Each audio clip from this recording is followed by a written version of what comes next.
जनता का विश्वास कहीं न कहीं इन लोगों ने खो दिया है। वो आज के रिजल्ट के बाद आपको समझ आए। पैसा वो ही बांटता है जिनको अपने आप पर विश्वास नहीं होता है। कुछ नगर सेविकाओं ने मांग की है मेरे से कि अभी द्वारकाधीश मंदिर के उधर हमें महाआरती करनी है। आज आपको अब उनके पास जाना नहीं है, हमारा नगर सेवक आपके पास आएगा, आपकी समस्या जानेगा और उसको छुड़ाएगा। नमस्कार, मैं सचिन दीक्षित। मैं उपस्थित हूँ उस शख्सियत के साथ में जिन्होंने द्वारकाधीश मंदिर के निर्माण में प्रमुख आहुति दी, प्रमुख उन्होंने अपनी भूमिका अदा की। लेकिन उस निर्माण के साथ में तो शहर में आज पीला रंग नजर आ रहा है, वो रंग जो भगवान कृष्ण को प्यारा है, पीताम्बरी रंग जिनको भगवान कृष्ण को प्यारा है, वो आज संपूर्ण वसई विरार में दिखाई दे रहा है।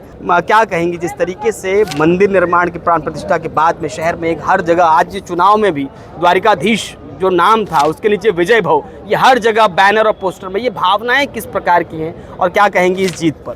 पहले तो जय द्वारकाधीश। जय द्वारकाधीश।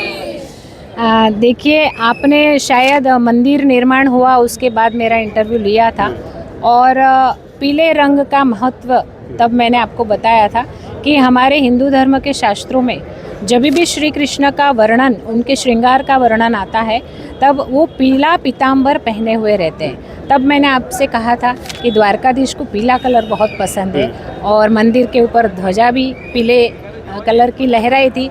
आज उनके ही आशीर्वाद से, हमारे किए हुए कामों की वजह से और हमारे कार्यकर्ताओं की दिन रात अपने उम्मीदवार के लिए जो मेहनत की उन लोगों ने, उसकी वजह से आज महानगर पालिका पर भी पीला झंडा लहराने वाला है। जिस तरह कठिन काम होता है, कई बार सामने वाले जो केंद्र में उनकी सरकार है, राज्य में उनकी सरकार है, पालक मंत्री, सांसद, विधायक सब उनके, तो ये किस चीज़ का संकेत है? क्या जनता कहीं न कहीं एक वर्ष के कामकाज को या एक वर्ष की सत्ता परिवर्तन को नकारती नजर आई, जिस तरह से मैंडेट नजर आया? बिल्कुल भी हमारी जनता को, वसई विरार की जनता को जिस तरह से भरमाया गया, जिस तरह के वादे किए गए, प्रलोभन दिए गए और केंद्र सरकार की तरफ उंगली दिखा करके, राज्य सरकार की तरफ उंगली दिखा करके यहाँ पर विधानसभा की चुनाव वो लोग जीते, परंतु उनके पास सत्ता आने के बाद पिछले एक साल में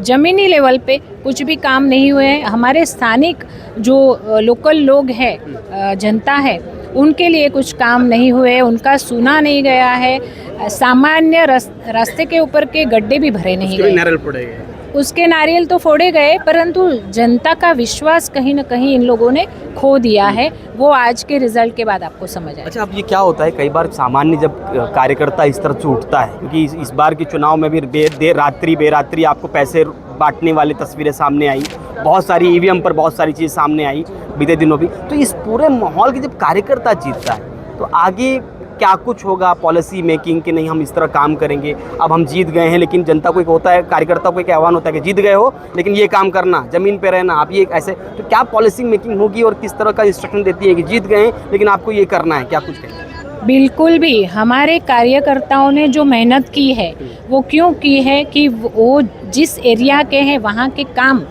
होने चाहिए। आज तक जो काम किए हैं और आगे जाकर के जो हमने लोगों को वचन दिए हैं, ये काम कार्यकर्ता ही और जो चुन के आया है वो नगर सेवक करा के लेता है।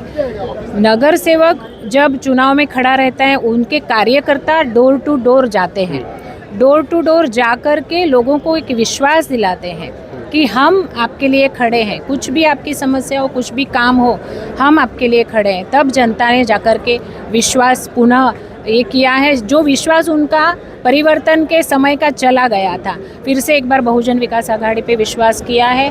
पैसे बांटने की जो आप बात कर रहे हैं, पैसा वो ही बांटता है जिनको अपने आप पर विश्वास नहीं होता है। पैसा बांटने की ज़रूरत तभी पड़ती है। वो बांटते हुए पकड़े गए। ईवीएम मशीन जो कि आप सब लोगों ने कवर किया है, वो कल रात को आपको देखने को मिला। कुछ जगह ईवीएम मशीन बंद पड़े थे, 4-4, 5-5 घंटे सीनियर सिटीज़न लोग वहाँ पर खड़े थे।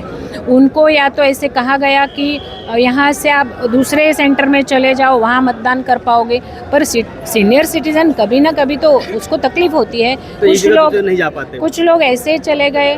कुछ जगह पर मतदान मतलब मशीन जो था वो बंद पड़ा हुआ था, कहीं कहीं बीच बीच में अटक जाता था तो लोग परेशान हो गए। नहीं तो 100 के पार करने की मतलब लाने की हमारी एकदम तैयारी थी। अच्छा, ये अब सभी नगर सेवकों को लेकर मंदिर दर्शन के लिए कब जाएंगी? जिस तरह से जीत कर आए हैं, बड़ा श्रेय गया है, तो क्या दर्शन करने के लिए कैसे? हमारे कुछ नगर सेविकाओं ने मांग की है मेरे से कि अभी द्वारकाधीश मंदिर के उधर हमें महाआरती करनी है। आज अभी कब वो लोग फ्री अच्छा, होते मतलब महाआरती करेंगे?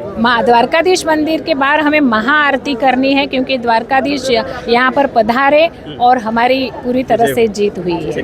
तो लोगों को क्या आह्वान करेंगे, संदेश या कह सकते धन्यवाद क्या कहेंगे? सच में लोगों का मैं बहुत बहुत धन्यवाद करना चाहती हूँ कि आपने एक जागरूक नागरिक की तरह फिर से एक बार बहुजन विकास आघाड़ी पक्ष के ऊपर विश्वास जताया है। और पक्ष की महिला नेता के तौर पे मैं सभी जनता को विश्वास दिलाना चाहती हूँ कि हमारा हर एक नगर सेवक आपके बीच में आकर के आपको अब उनके पास जाना नहीं है, हमारा नगर सेवक आपके पास आएगा, आपकी समस्या जानेगा और उसको छुड़ाएगा। ये थी प्रमीणा ठाकुर, उन्होंने साफ तौर पे कहा है ये जीत आम कार्यकर्ता की जीत है, ये जीत भगवान द्वारिकाधीश के आशीर्वाद की वजह से जीत है। उन्होंने ये भी कहा कि हर जो जीता हुआ नगर सेवक है वो पॉलिसी के बनाएगा और पॉलिसी के साथ साथ बनाते हुए जनता के भी तरह का काम